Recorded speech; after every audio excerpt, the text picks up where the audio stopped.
desapariciones forzadas, una de las graves violaciones a los derechos humanos en México. Será presentada por Héctor Cerezo Contreras, miembro del Comité Cerezo México, y Nadine Reyes Maldonado, de Hasta Encontrarlos. Buenas tardes, Héctor. Pues buenas tardes a todos y gracias por la invitación a Tendedero Político. Somos una organización de derechos humanos que ya llevamos 12 años trabajando las violaciones a derechos humanos que suceden en el país. Una de estas graves violaciones a derechos humanos que suceden en el país es la desaparición forzada de personas. Algunos de ustedes seguramente han escuchado en la televisión, en la radio, las palabras levantón. ¿Qué es levantón para la televisión? Cuando alguien se lleva a otra gente y por lo regular esa gente es acusada de pertenecer al crimen organizado. Pero lo que oculta esa palabra levantón es una grave violación a los derechos humanos que se llama desaparición forzada. Para que se cumplan los requisitos de una desaparición forzada, tiene que haber 3 elementos básicos. La primera es que esa persona sea arrestada legal o ilegalmente, o sea sustraída, o sea secuestrada por miembros o agentes del Estado, de cualquier corporación policíaca o militar, municipal, estatal o federal. La otra condición es que este secuestro también puede ser cometido por particulares, pero con el consentimiento, o decimos nosotros la quisiencia o la complicidad del Estado. Es decir, que a veces el Estado utiliza a grupos criminales para desaparecer gente, lo cual también es muy difícil de comprobar y de documentar. Y el otro elemento importante para determinar si es o no es una desaparición forzada es que las autoridades nieguen el hecho, que cuando los familiares vayan a buscar o a hacer la denuncia ante el Ministerio Público de la desaparición de alguno de sus miembros de su familia, las autoridades nieguen que esto haya sucedido. O incluso lo que hemos estado documentando en 4 años de esta grave violación a derechos humanos, que es la desaparición forzada, es que incluso ministerios públicos, como están coludidos con la delincuencia organizada, amenazan a los familiares de que si denuncian jamás volverán a aparecer sus familiares. La desaparición forzada ya es un crimen considerado en muchas instancias internacionales como un crimen en contra de la humanidad por la gravedad del asunto. Es incluso considerado en sí misma la desaparición forzada como una violación a derechos humanos. No solamente viola el derecho humano de la persona que es desaparecida, que es sustraída de la justicia, sino también viola los derechos humanos de los familiares, de los amigos, de los compañeros de esta persona que desapareció. Porque la incertidumbre, el no saber si está vivo, si está muerto, dónde se encuentra, está considerado ya como tortura. Y por eso la desaparición forzada también, aparte de ser una violación de derechos humanos, de ser un crimen en contra de la humanidad, en algunos casos, también decimos viola un conjunto de violaciones a derechos humanos. En algunos casos viola el derecho a la vida, en algunos casos viola el derecho a la integridad física y psicológica, o incluso el derecho a la vida familiar, o el derecho a la libertad de expresión, de manifestación, de organización. En México, ¿ustedes se acuerdan de Felipe Calderón o ya no se acuerdan? De ese que decían que siempre estaba borracho, pero quién sabe. Bueno, ¿se acuerdan que Felipe Calderón, cuando entró en el 2006, lanzó su llamada guerra contra el narcotráfico? Que supuestamente en 6 años, con policías, militares y armamentos, iba a acabar con el flagelo del narcotráfico. ¿Qué pasó en realidad después de 6 años? En lugar de impulsar una guerra contra el narcotráfico, lo que hizo fue impulsar una guerra en contra de la sociedad mexicana, en contra de la sociedad misma. Y ahora tenemos, nos dicen las instancias internacionales, como la Oficina del Alto Comisionado de las Naciones Unidas para México, de los Derechos Humanos, como Amnistía Internacional, que hubo más de 100,000 muertos de manera violenta en el sexenio de Calderón. Muchos de ellos sin ni siquiera relación alguna con alguna participación política o con relación con el crimen organizado.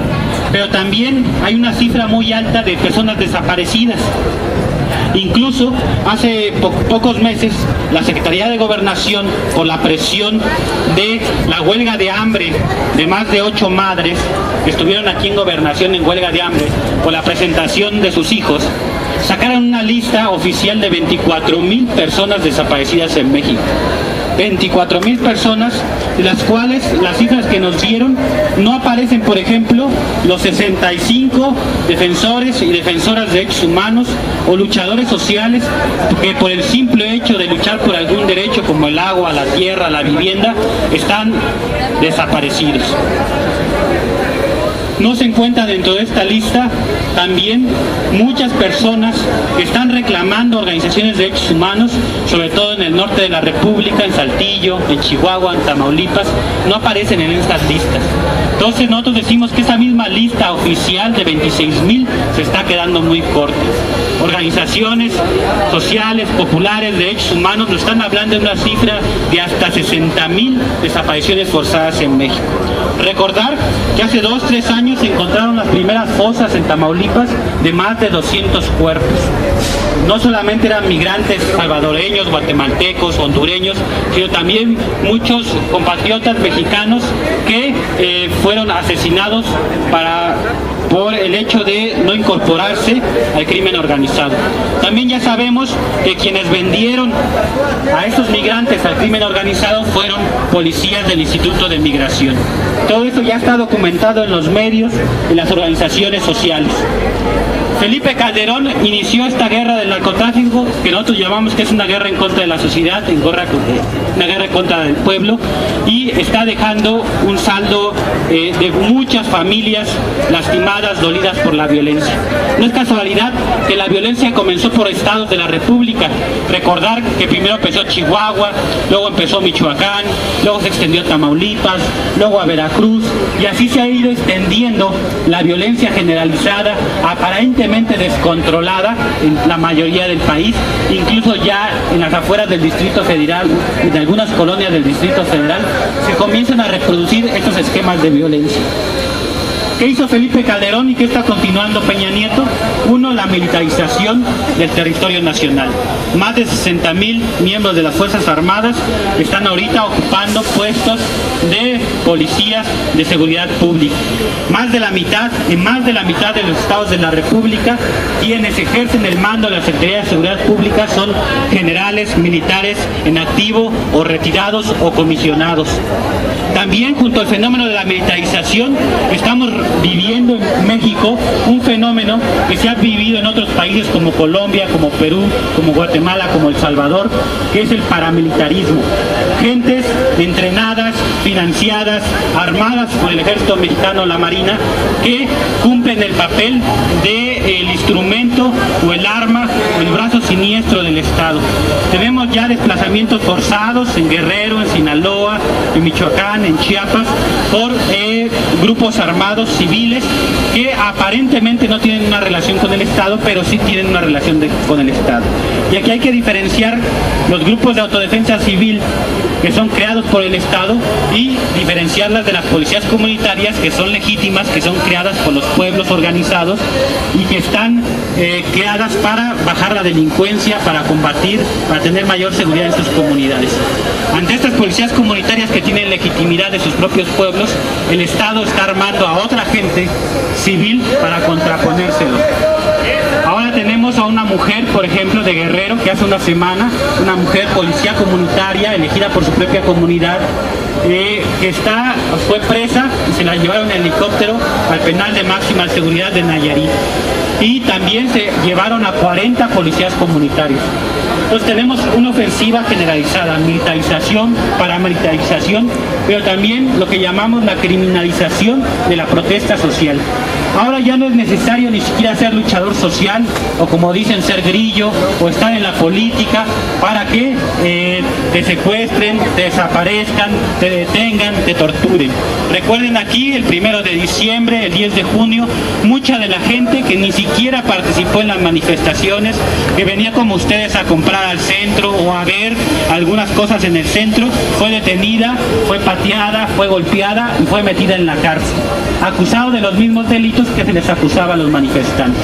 Por eso nosotros decimos, ya ni siquiera es necesario protestar para que la violencia llegue a nuestras casas, a nuestras colonias, a nuestras familias. También estamos en un esfuerzo varias organizaciones y ante los casos gravísimos de desaparición forzada en el país, acabamos de sacar un manual que se llama el manual ¿Qué hacer en caso de desaparición forzada? Este manual lo sacamos en la primera edición en el 2010. Sacamos 500 manuales y se acabaron en 25 días, ya no teníamos ningún manual. Sacamos otra edición y este viernes en Cencos, que es aquí en Medellín número 33, vamos a presentar la nueva edición del manual que hace en contra de la desaparición forzada. Ahí se van a repartir manuales para que las organizaciones, las personas puedan saber qué hacer, cuál es lo inmediato, qué es lo primero que se tiene que hacer si se encuentran en un caso desgraciadamente de desaparición o si conocen un caso, un familiar en el cual se encuentra desaparecido. También estamos documentando como organización de derechos humanos las ejecuciones extrajudiciales en contra de luchadores sociales, en contra de gente que está luchando por tierra, que está luchando por agua, que está defendiendo sus bosques. Como ustedes ya saben, y aquí en muchos de los letreros nos están mostrando una realidad mexicana. Se está privatizando el petróleo, aunque Peña Nieto dice que no es privatizar, pero se está privatizando el petróleo.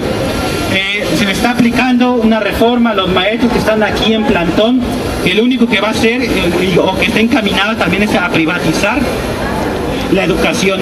Y siempre nos prometen que privatizando todo se va a arreglar México, que México va a salir del tercer mundo si se privatiza. Pregúntenle a Slim, pregúntenle a Telmex, que tenemos las tarifas más caras del mundo, y efectivamente algunos sí se van a volver muy ricos con la privatización, pero a costa de la mayoría de la población.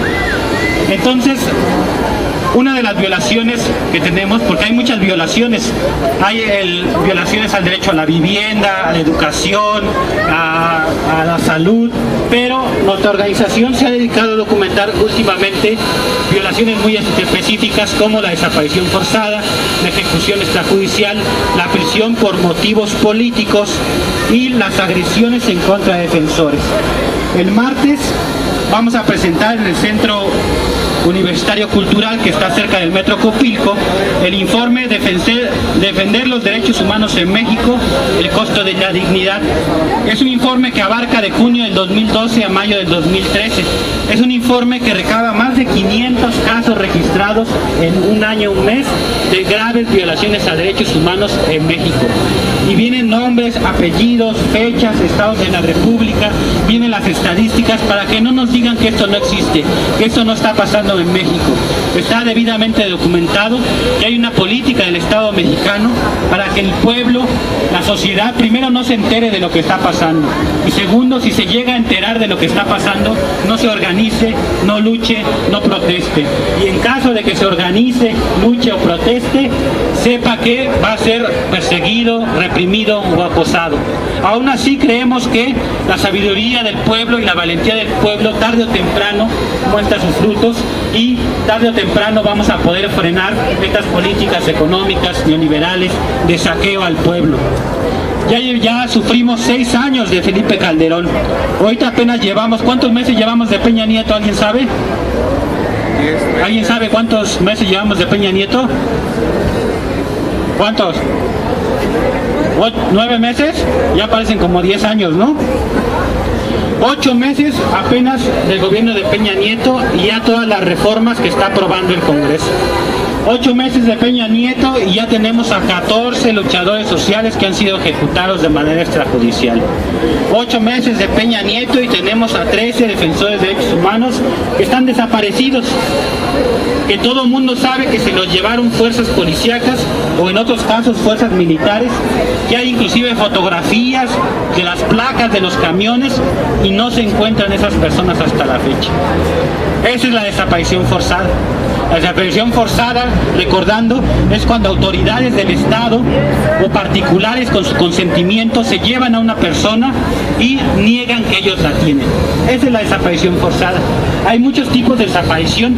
Hay la desaparición desaparición o lo que le llaman el extravío, cuando una persona se pierde, cuando una persona se va a un estado, a otro país y no quiere ser encontrada. Pero de lo que aquí estamos hablando cuando hablamos de desaparición forzada es de un crimen del Estado mexicano. Han venido ya misiones de observación de las Naciones Unidas. Por ejemplo, vino el grupo de trabajo sobre desapariciones forzadas de la ONU hace 2 años, entregó un informe donde ellos estaban hablando de 3.000 casos documentados de desapariciones forzadas. Este año acaba de sacar un informe Amnistía Internacional donde documenta 280 desapariciones forzadas en las cuales se tienen todas las pruebas de que participaron miembros de las Fuerzas Armadas y miembros de la policía. El fenómeno de desaparición forzada es muy grave porque nos obliga al silencio, nos da tanto miedo, tanto terror que no denunciamos.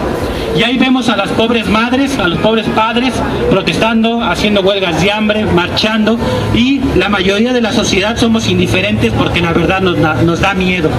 Y porque de eso se trata precisamente la desaparición forzada, que nos paralicemos como sociedad. Y luego cuando las madres van al Ministerio Público a denunciar, ¿qué es lo primero que les dicen los ministerios públicos? Si su hija o su hijo fue desaparecido es por algo. Si es mujer, de seguro andaba en la mala vida. Si es hombre, de seguro andaba en el narcotráfico.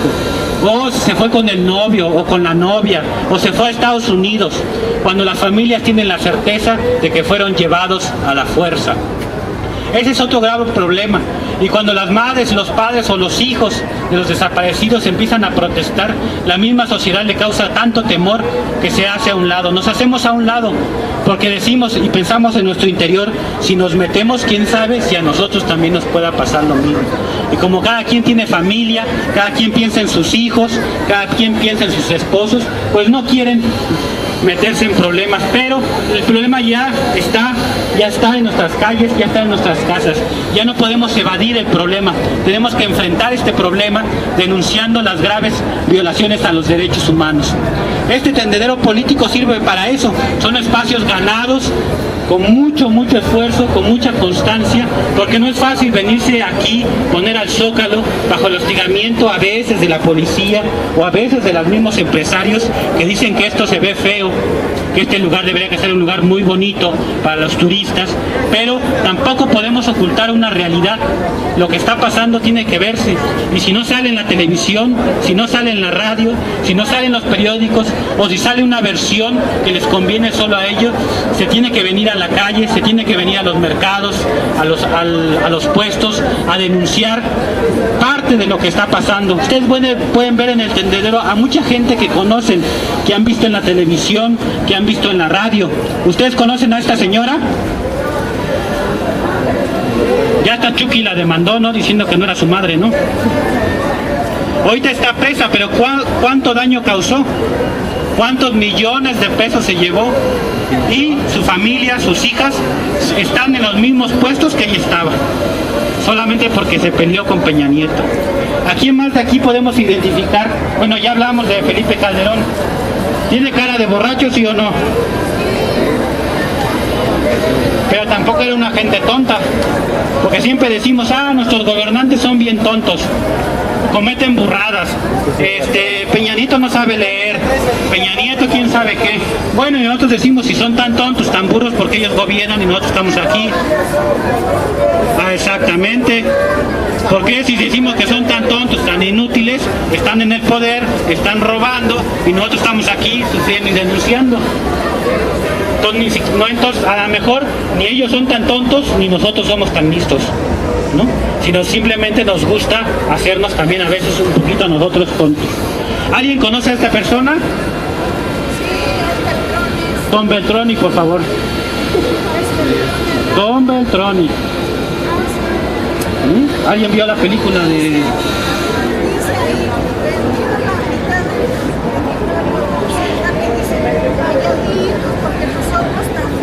Efectivamente, ya vendieron las playas, por ejemplo. Ustedes como mexicanos quieren ir a algunas de las hermosas playas mexicanas de Cancún, solamente van a poder entrar si son trabajadores, o sea, de limpieza, los que limpian la mesa, los que recogen la basura, porque si ustedes quieren a disfrutar de ir a la playa, no van a poder porque está prohibida la entrada a mexicanos en muchas de las playas de Cancún, en muchos de los hoteles de Cancún. Como mexicanos no podemos ni siquiera utilizar nuestras playas. Entonces, ¿qué más está vendiendo el gobierno mexicano ahora? A ver, dígame. Pemex. ¿Cuánto cuesta la gasolina? Ni carro tenemos, ¿no? Decimos, ah, pues a mí ni me afecta porque ni carro tengo, pero sí uso el micro, ¿no? Y a veces si se nos hace tarde usamos el taxi, ¿no? De todos modos, el Metrobús ya lo subieron, el metro amenazaron subirlo, la gente protestó, ya dijeron mejor se las dejamos caer el próximo año. Pero de todos modos todo va a subir. Y si sube el petróleo, si sube la gasolina, pues sube el huevo, sube el pan, sube la leche, porque todo ello se transporta y se tiene que utilizar gasolina. Entonces va a subir, todo está subiendo. Pero ¿qué nos dicen? ¿Qué nos dicen las noticias y la televisión? Ah, qué maestros tan revoltosos. En lugar de ponerse a dar clases en sus escuelas, se vienen aquí a protestar como si fuera algo gracioso. ¿Quién de ustedes les gusta dejar su lugar, su casa, para irse al Zócalo a quemarse o a hablar como merolico en un tendedero? No. Solamente a mí, ¿verdad? Nadie les va a costar hacer nada, pero tienen que hacerlo. ¿Ustedes saben cómo están las escuelas en provincia? Ya para no irnos tan lejos, porque en la Ciudad de México no se queda tan corto. Porque creemos que estamos en una isla y no es cierto. Pero ahí ni siquiera tienen techo. Les dieron computadoras y no hay luz. Les dieron pizarrón eléctricos y tampoco tienen luz para conectarlos. Entonces les dan su computadora y no les dan su silla. ¿Cómo quieren que un maestro dé clases y dé clases de calidad? Porque no solamente exigen que den clases, sino que den clases de calidad. ¿Que hay buenos maestros y malos maestros? Pues sí, también. Es una verdad que no podemos ocultar. Pero lo que estamos aquí luchando es por todos estos derechos que nos están quitando. Nosotros decimos, pueblo que no lucha por sus derechos los pierde o nos los quitan. Si no luchamos por nuestros derechos nos los quitan. Ahora están las leyes tan graves que si tú haces una manifestación y sigues caminando no es delito. En el momento que te paras configuras un delito. ¿Alguien sabe qué delito es? Ahí se los dejo de tarea. Tan grave es que se está criminalizando la protesta social. Entonces, como organización de derechos humanos, que ya llevamos 12 años, pueden consultar nuestra página comitecerezo.org. Pueden ahí ver la documentación que hemos realizado y solamente nosotros documentamos una pequeña muestra de lo que está pasando en el país. Violaciones graves a los derechos humanos. ¿Cuánta gente presa por luchar para que no le corten su bosque, por luchar para que no desaparezca su pueblo por una presa, por luchar contra los crímenes, por tener mayor seguridad, está presa y ya no se lo están llevando a cualquier reclusorio? Poníamos el ejemplo hace rato de esta mujer, policía comunitaria, que tenía bajo su mando a más de 100 policías comunitarios, gente que no les paga a la comunidad, sino que es un servicio a la comunidad, que bajaron en el 95% los índices de delincuencia en sus comunidades. Hoy llegó la Marina, la bajó de la camioneta, se la llevó en helicóptero hasta el penal de máxima seguridad de Nayarit. Cuando la están liberando, qué casualidad del PRI, a los grandes narcotraficantes, sueltan a unos y agarran a otros. Entonces, la desaparición forzada es solamente una, tal vez sí, la más grave de las violaciones a los derechos humanos, pero que en México existe. Desgraciadamente, tenemos que ir a instancias internacionales para darnos cuenta de la magnitud de lo que está pasando.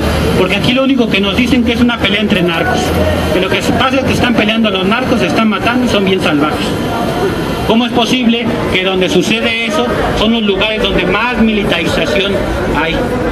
¿Cómo es posible que, por ejemplo, a Josefina Reyes, en Chihuahua, luchadora social desde más de 30 años, camionetas polarizadas, pasaron 2 retenes militares, llegaron, la ejecutaron, se regresaron por la misma carretera, pasaron por otros 3 retenes militares y no les hicieron nada a esas camionetas, ni siquiera las revisaron? Y luego nos dicen que es el crimen organizado. Pues nosotros decimos al menos que el propio Estado sea el mayor crimen organizado. Solamente se puede explicar muchas de las cosas entendiendo eso. Para hablar más de la desaparición forzada, tenemos a una compañera que se llama Nadine Reyes. Ella es de un comité, el Comité de Familiares Detenidos Desaparecidos hasta encontrarlos. Es un comité que se forma en el 2007 por varios familiares que tienen personas, padres, madres, hijos desaparecidos por motivos políticos, gente luchadora social que fue sustraída, que fue llevada por fuerzas policíacas y que hasta la fecha no se sabe su paradero. Y recuerden que para configurarse la desaparición forzada, uno de los elementos es que las autoridades siempre van a negar el hecho. Así haya pruebas, siempre van a negar el hecho de que ellos fueron.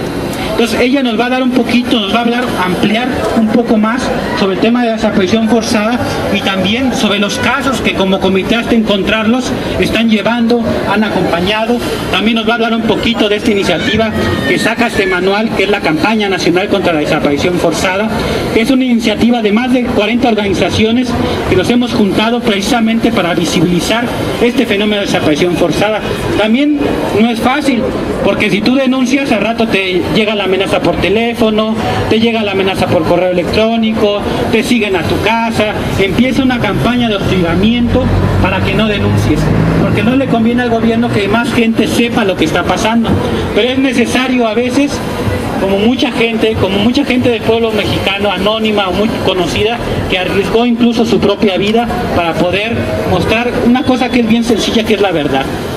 Pero a veces dice la verdad duele o incomoda, y a los poderosos la verdad sobre todo les va a doler y les va a incomodar. Entonces estamos luchando por la verdad, porque se sepan los hechos, qué pasó. También estamos luchando por memoria, porque no queremos olvidar lo que nos hicieron, pero tampoco queremos olvidar a quienes lo hicieron. Porque al final de cuentas también luchamos por justicia. Y luchar por justicia no solamente es llevar a los culpables de estas políticas que lesionan los intereses del pueblo a la cárcel, sino también es cambiar la forma de gobierno, que no vuelva a suceder lo que está sucediendo. Y si para eso tenemos que cambiar muchas cosas, tenemos que cambiarlas. ¿Qué pasa cuando los diputados aprueban una ley que va en contra del pueblo? Pues violan derechos humanos los diputados también. No solamente el policía y el militar violan derechos humanos, el diputado, el senador, el gobernador, todos aquellos que limitan los derechos humanos son gente que, aparte de cometer un delito, son violadores de derechos humanos. Entonces, Nadine Reyes también es familiar de una víctima de desaparición forzada y le vamos a ceder la palabra para que nos hable un poco sobre este caso.